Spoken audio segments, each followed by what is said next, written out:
गौतम अडानी की कहानी एक ऐसी कहानी है जो यह दिखाती है कि अगर आपके सपने बड़े हैं और आप मेहनत से पीछे नहीं हटते तो दुनिया की कोई भी चुनौती आपको रोक नहीं सकती।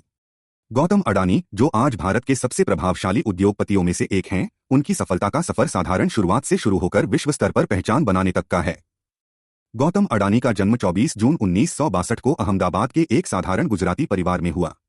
उनके पिता शांतिलाल अडानी एक छोटे व्यापारी थे। घर में 7 भाई बहन और सीमित साधन, लेकिन गौतम का सपना सीमाओं से परे था। पढ़ाई में औसत होने के बावजूद उनमें बचपन से ही व्यापारिक दुनिया को समझने और आगे बढ़ने की अद्भुत क्षमता थी। उन्होंने कॉलेज की पढ़ाई बीच में छोड़ दी क्योंकि उनका मानना था कि सीखने का सबसे अच्छा तरीका काम के माध्यम से होता है। 18 साल की उम्र में वह मुंबई चले गए और वहां हीरा व्यापार में काम करने लगे। यहां उन्होंने व्यापार की बारीकियां समझीं और अपने भविष्य के लिए एक मजबूत नींव रखी। मुंबई में काम करते हुए उन्होंने महसूस किया कि वह खुद कुछ बड़ा करना चाहते हैं। कुछ सालों बाद वह अपने भाई के कहने पर अहमदाबाद लौट आए और उनकी प्लास्टिक फैक्ट्री में काम करने लगे। लेकिन गौतम के सपने सिर्फ प्लास्टिक के व्यापार तक सीमित नहीं थे। 1988 में उन्होंने अडानी एंटरप्राइजेज की स्थापना की। शुरुआत कृषि और पावर कमोडिटीज के व्यापार से हुई, लेकिन यह सिर्फ शुरुआत थी।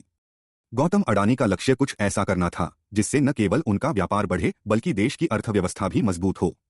1990 का दशक उनके जीवन का महत्वपूर्ण समय था।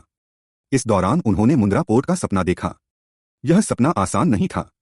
पोर्ट बनाना और उसे विश्व स्तर का बनाना एक बड़ी चुनौती थी। उन्हें स्थानीय समुदाय का समर्थन हासिल करना था, बड़े पैमाने पर निवेश जुटाना था और सरकारी नियमों का पालन करना था। लेकिन गौतम अडानी ने कभी हार नहीं मानी। उन्होंने आधुनिक तकनीकों का इस्तेमाल किया और एक ऐसा पोर्ट तैयार किया जो आज भारत का सबसे बड़ा निजी पोर्ट है। यह पोर्ट न केवल व्यापारिक दृष्टि से महत्वपूर्ण है, बल्कि यह हजारों लोगों के लिए रोजगार का साधन भी बना। गौतम अडानी की सोच केवल एक क्षेत्र तक सीमित नहीं थी। 2006 में उन्होंने अडानी पावर की शुरुआत की। उनका उद्देश्य था भारत को ऊर्जा के क्षेत्र में आत्मनिर्भर बनाना। यह आसान नहीं था। ऊर्जा क्षेत्र में बड़े निवेश और कठिन पर्यावरणीय चुनौतियां थीं, लेकिन उन्होंने हर बाधा को पार किया। आज अडानी पावर भारत की सबसे बड़ी निजी थर्मल पावर कंपनी है जो देश की ऊर्जा जरूरतों को पूरा करती है।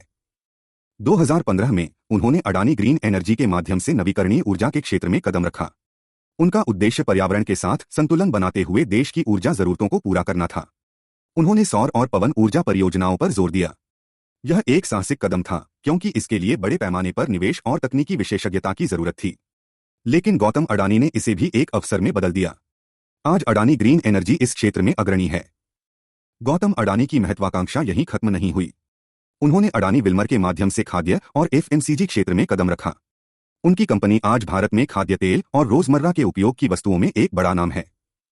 2022 में उन्होंने अंबुजा सीमेंट और एसीसी का अधिग्रहण कर भारतीय सीमेंट उद्योग में भी अपनी मजबूत पकड़ बनाई। गौतम अडानी का दृष्टिकोण हमेशा से ही वैश्विक था। उन्होंने भारत को एक वैश्विक व्यापारिक हब बनाने का सपना देखा। इसी सपने को साकार करने के लिए उन्होंने श्रीलंका, ऑस्ट्रेलिया और इजराइल जैसे देशों में निवेश किया। ऑस्ट्रेलिया की कार्माइकल कोल माइन परियोजना उनके साहस और दूरदृष्टि का एक और उदाहरण है।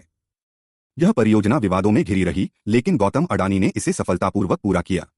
2023 में जब एक अंतर्राष्ट्रीय रिपोर्ट ने उनके समूह पर सवाल उठाए और उनके शेयरों में भारी गिरावट आई, तब भी गौतम अडानी डटे रहे। उन्होंने पारदर्शिता और निवेशकों के साथ विश्वास बनाए रखा। उनकी यह दृढ़ता और सकारात्मक दृष्टिकोण उनके समूह को संकट से बाहर निकालने में कामयाब रहा। आज अडानी समूह सिर्फ भारत का नहीं बल्कि दुनिया का एक प्रमुख व्यापारिक समूह है। यह समूह पोर्ट्स, ऊर्जा, नवीकरणीय ऊर्जा, खाद्य उत्पादों और इंफ्रास्ट्रक्चर जैसे विभिन्न क्षेत्रों में अग्रणी है। गौतम अडानी ने दिखा दिया कि एक सामान्य व्यक्ति भी असाधारण बन सकता है अगर उसके पास साहस, मेहनत और सपनों को साकार करने की दृढ़ता हो।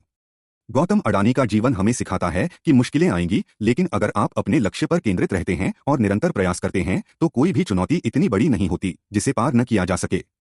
अगर यह प्रेरणादायक कहानी आपको पसंद आई हो तो इसे लाइक करें, अपने दोस्तों के साथ शेयर करें और हमारे चैनल को सब्सक्राइब करना न भूलें। धन्यवाद।